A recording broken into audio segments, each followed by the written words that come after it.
In Sacramento, Bruce Bowen. Bruce Bowen left-handed. Yeah, but it seems like we say that about the Spurs every year. They're off to their best start. Well, they're off to very good starts. Apparently, this is the best. This is the best one yet? That's Spencer Hawes, the rookie. It's his first NBA three. Congrats to him. Manu Ginobili to Fabrizio Alberto. Argentine to Argentine and one. Sacramento up a point, though. Tony Parker loses it. Ron Artest from one end to the other. Kings up by 4. And it's John Salmons. Outside Salmons. He's getting an opportunity to step up this game this season. He's playing big minutes and making plays so far. Currently leading the Kings in scoring in this game is the former Spur, Beno Udrih. Kings up by 7. Kevin Martin, active hands. You're not catching him. One of the fastest guys in the league end to end. How about Darius Washington taking on the buzzer and beating it? Open your eyes, young fella, next time. But that got the Spurs only within 13 at the end of 3, and you see 3:41 to go there at Arco, and San Antonio is down by 9. Udrih, the former Spur, going crazy on him. looking for a little revenge right now with 22 points. All right, Spurs began the night leading the Western Conference. They got the rings. They're the champs, but at this moment in time, are they still the best team in the NBA? Are the San Antonio Spurs the best team? I can take 24 seconds or 2 seconds. The bottom line is yes. There's 2 different types of seasons. There's regular season and the postseason. The Spurs get it done when it counts the most. Greg Popovich, a championship-savvy coach. They're a defensive team. Since Tim Duncan has been in the league, one of the top defensive teams every season. Manu Ginobili, coming off the bench as a 6th man, leading the team in scoring, has taken the team to another level this year. Tony Parker, the beat goes on, and on. Guys play their role. Michael Finley, Brent Berry. And the thing I really love about the Spurs, they get it done quiet, efficient, consistent, and when it counts. Better than Boston? Definitely better than Boston. The difference between San Antonio and all of the other contenders, they have hardware. They do have. That's right. They've done it. They have a fair number of rings there in San Antonio. That number continues to grow. All right, you beat the shot clock just buried. Jazz, Knicks, Utah has won 3 straight. Knicks coming off a rare win. Stephon Marbury had his best night offensively and got the pass to Zach Randolph there on the break. Knicks up 3 after the free throw. Marbury on the wing for 3 and 1. And then legs. How about some defense? The defense Isaiah Thomas has been called for all season. Well, you haven't seen much of it this year, but take a look here. The Jazz pack in the paint. Marbury with a drive and kick.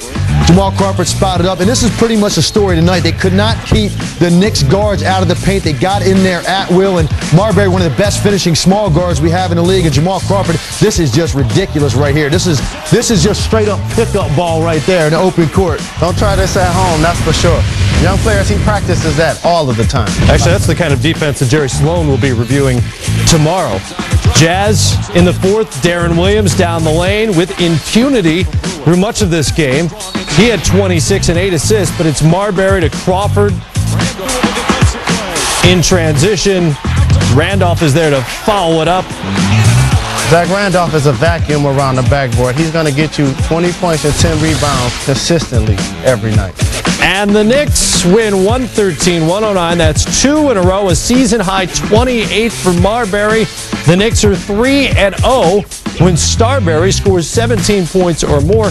Legs, if you're a Knick fan, what kind of signs of life did you see from this outfit tonight? Well, I think that surprised me in this game, which we haven't seen out of the Knicks the last few years, is that this is the kind of game they typically would lose. They play well for 3.5 quarters. The Jazz really didn't play well defensively, but they made a run. They got it within 2, and that's when you expect the better team to take over. But in this case, it was the Knicks that made all the plays down the stretch. And if you're a Knick fan, you're watching this game tonight, you say, this is exactly what you want out of the guys. Everybody in the roster did what they're supposed to do. Marbury and Crawford provided the offense. Zach Randolph was your low post threat. Eddie Curry provided some defense, the shot blocking. And then your bench guys provided energy. Balkman and Nate Robinson, David Lee. So everybody fulfilled their role on the roster, which is they look like a real cohesive unit, which you don't normally see out of this particular group. But now they actually have a 2-game winning streak and something, hopefully, to build on. That's what all those guys are supposed to do, right? But we haven't. That was the idea, I thought. But it usually doesn't work that way when you put the Knick uniform on for some reason. Yeah, something about that. All right, Carlos Boozer, 36 last night in a win at Detroit. Tonight comes up short in terms of the final score, but 30 and 12 for him.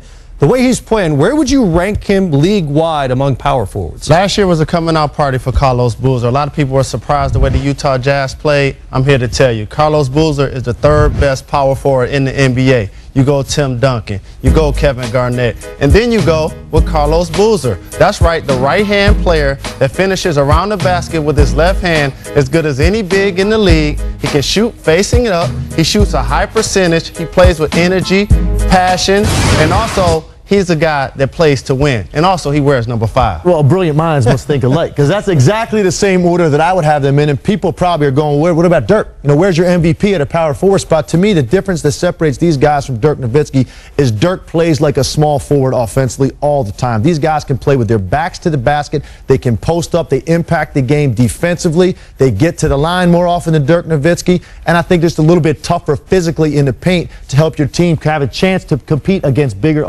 front lines. And to go with what you said, see, what he means by that is, so you can put a 2 or 3 man on Dirk Nowitzki sometimes and have success. You get a 2 or 3 man on those other 3 guys, he's going to get dunked on. As the Spurs and other teams have done with the likes of Bruce Bowen. And I know people might also be saying, where's Amari Stoudemire? But he's a center who really is unfortunately for him, really a power forward playing center, right. So he doesn't make the list. Right, he would definitely be. At least tonight. Elton Brand's in there somewhere, too. You got to throw his name out there. Yeah, he's got to get back on the floor first. Yeah, he'll get there eventually. All right, more NBA Fast Break to come, including our week-long Hoop Heroes.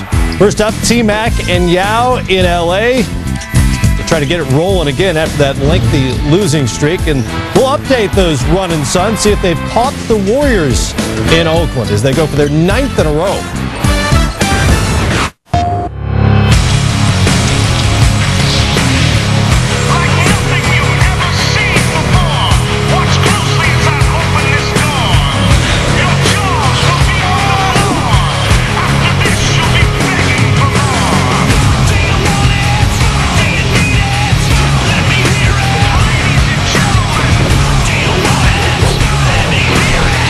Only on PlayStation 3, starting at $3.99.